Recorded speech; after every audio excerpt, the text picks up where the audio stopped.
Hi, this is Bill from Bill's Bitchin' Boats. Today we're going to look at this 2016 Sport Nautique that we recently picked up. Nice looking boat, a little bit rough, was a pretty good deal. What we're going to do is just start going through the details on it, how you can make the boat just a little bit better than what you got from the factory. Most of these boats, when we pick them up, it takes us about a year to 2 years to really dial the boat in and make it the kind of boat where you can just jump in, turn the key, and away you go. Dialing in the wake, making sure that all the subcomponents work in the system, no matter how new the boat is, typically takes us a year to do. Today we're going to talk about and focus on one of the easier things, which is the water separator. And again, it's the little details that are going to make the difference here to keep you from getting, like me, bit up from trying to change the water separator because the people put the clamps in the wrong position. So let's go in the inside of the boat and take a look at these water hoses and the little types of things you can do to make them more serviceable and easier to use out on the water. When we were on outside the boat, we were going to focus on this water separator. The water separators on these new boats, what they basically do is this is the intake from the bottom of the hull. It brings the raw water into the boat, goes through the filter, which is under here, and if you have seaweed or any sand or any type of sediment or goo, if you will, it'll get caught in the screen down here rather than going through your cooling system. So this is a serviceable area.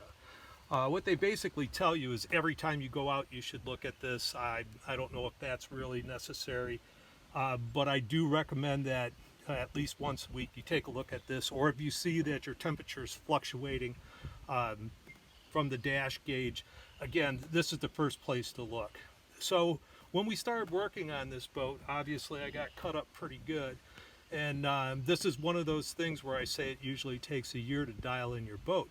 And in this case, what we're going to do is look at the right way and the wrong way to have your clamps. So in this case, I'm in a situation here where I'm going to have to reach down to get to this. And if you can see where my hand is right now, right here, these little tangs from the hose clamps are like Ginsu knives. They are extremely sharp, and I've actually cut myself and sliced myself a couple times as I struggled to get this water separator apart. It didn't look like it'd been apart much before, but I always like to make sure I can service anything I can. So what we're going to do is we're going to change the position from the stock position here to this position here. The reason I want this clamp up here like this is because if I go to reach for this part, it's way away from me. Even if I reach on this side of the hose, the Ginsu knife is still a way away from me and out of the way. Whereas this one is definitely a place where we're going to get hurt. Okay, so through the magic of camera and video editing, here we are right now with the tools that we need. As you can see right now, the tools I have right here, a lot of people think that you have to have some elaborate toolkit to do most of the work here. That's really not true. For the vast majority of things that you're going to do as far as detailing and small corrections, you just really need a basic set of tools.